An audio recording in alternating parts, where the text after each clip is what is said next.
Hello mga kareal, may gagawin po tayong electric pan ulit dito. Dalawa po yung pinapagawa, isa lang po ang may-ari. Yun po yung unang electric pan, napagana na natin. Ang sira po nun ay shafting at saka bushing. Napalitan na yan at gumana na.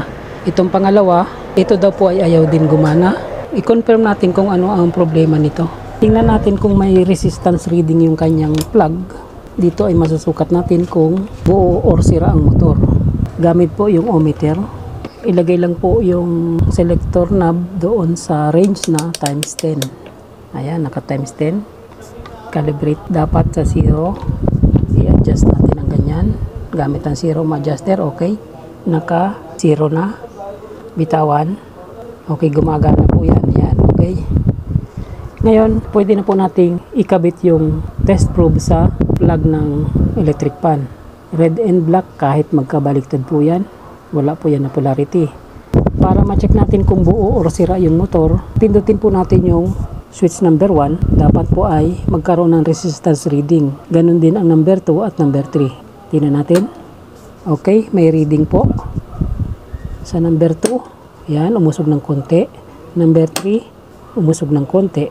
Normal na normal po ang reading ng ganyang electric pan. So, ibig sabihin po, ang windings ng motor nito ay walang problema kasi may nasukat na reading sa speed number 1, 2, and 3 niya. Bakit hindi ito daw gumagana?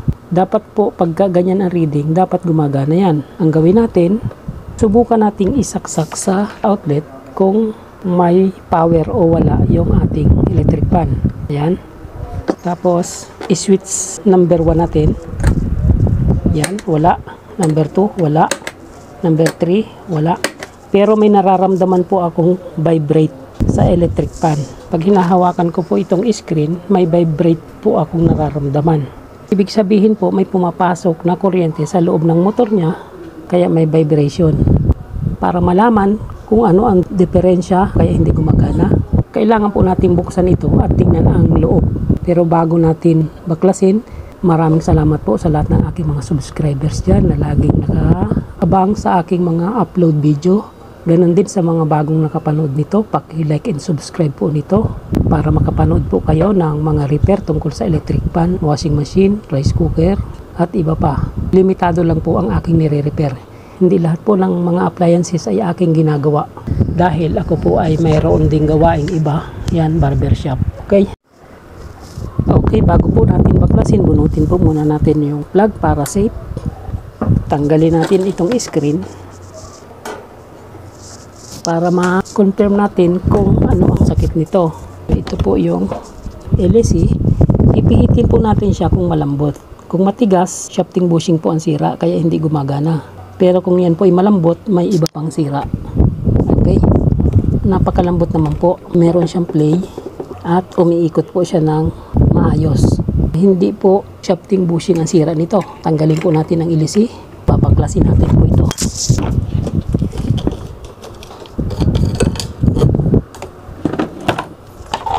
Ayan mga kareal, may napansin ako. Ito pong kapasitor niya ay lumobo. May isang suspect na po tayo na problema ng electric pan na ito. Lumobo ang kapasitor, kaya ang gagawin natin, palitan natin itong lumobong kapasitor ng bago. Tanggalin lang po yung kapasitor.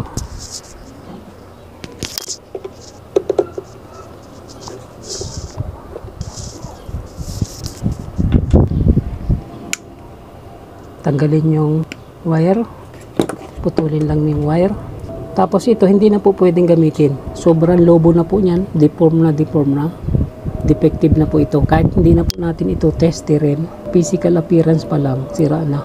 Magpapalit po tayo ng kapasitor. Balatan lang itong wire na pinagtanggalan. Balatan ang mga dulo. Ayan. Okay. Papalitan po yan natin ng bagong kapasitor. Kung ano yung lumang kapasitor na tinanggal, yun po ang ipapalit. Pero sa sitwasyon po na ito, 1.5 po ang kapasitor na nakalagay. Parang hindi po tama na 1.5 ang ilagay dito dahil maliit po ang stator na ito. Ang ipapalit natin po dito ay 1.2. Ayan.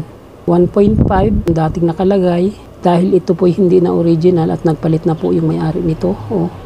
May dugtungan na bago at maliit din yung lagay dito. Dapat nasa kabila yung wire niyan para hindi maipit. babaguhin na lang natin. Pinagawa na pala ito sa iba. Papalitan po natin ng 1.2. Masyadong mataas po yung 1.5. Gawin natin 1.2 lang ang capacitor nito. Itabi yung luma. Magpapalit tayo ng bago. At bago ikabit yan, kailangan natin ma-confirm na ang capacitor na ating ikakabit ay tama ang capacitance value. Testerin po muna natin. Dapat 1.2 ang masukat.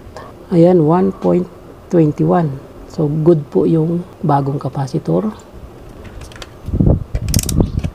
Yan po ang ilalagay natin dito. Pagpasensyahan nyo na po yung aking lamesa. Dahil wala pa po akong bagong magandang lamesa. Sa mga nakakapuna na magpangit yung lamesa ko. Mahirap po kasi yung space ko dito. Ito po yung barber shop, repair shop. Nabubugbog po ng kapupukpok yung lamesa ko. Naghahanap pa po ako ng plywood para mapalitan ito. Ihinang lang po natin yan. Punduhan lang po yung mga terminal ng capacitor. Punduhan ng tingga. Yan. Tapos yung wire niya, punduhan na rin. Para madaling maidikit mamaya. Okay. Ihinang lang ng ganyan. Kahit magkabaliktad po yan, okay lang. Okay. Ayan. Nakadikit na. Tapos isaksak lang po natin ulit ito sa 220 volts outlet. Bago natin isaksak sa outlet, lagyan muna natin ang LC. Okay. Ngayon may LC na. Isaksak natin sa outlet para ma-confirm natin kung malakas siyang umikot. Pindutin natin ang number 1. Ayan mga kareyan. Good na po yan. Umikot na po yung electric fan. Gumana na. Ilagay natin sa number 2. Okay. Ilagay natin sa number 3. Ayan. Ang lakas po niyang umikot. Lumubong capacitor ang dahilan kung bakit hindi gumagana ang electric fan na ito. Kaya kung sakaling may electric fan kayo na ayaw gumana, ayaw umikot ng LC, nagbabibrate lang, posible po na capacitor lang ang sira. Sana nakatulong po ang video na ito. Lalong-lalo na sa mga nagsisimula pa lang na matuto sa ganitong gawain. Huwag po kayong magsawang manood ng mga video ganito. Dahil sa ganitong trabaho po, natuto ako magtayo ng sarili kong shop. At ito na po yung itsura ng shop ko ngayon. Dati ay napakaliit po nito. Ngayon ay medyo nag-i-improve na. Shoutout po doon sa subscribers ko. Sabi niya dahil sa mga video ko ay nakapagtayo siya ng sarili niyang shop sa kanilang bahay. Sana makapagbigay po ako ng inspirasyon sa inyo. Dahil ang ginagawa ko po ay para makapagbigay ng idea. Sana nawawalan ng pag-asa sa mga ganitong hanap buhay. Okay? Dick is Real Vlog. Laging nagpapasalamat at laging nagsasabing habang may buhay may pag-asa. God bless po sa inyong lahat.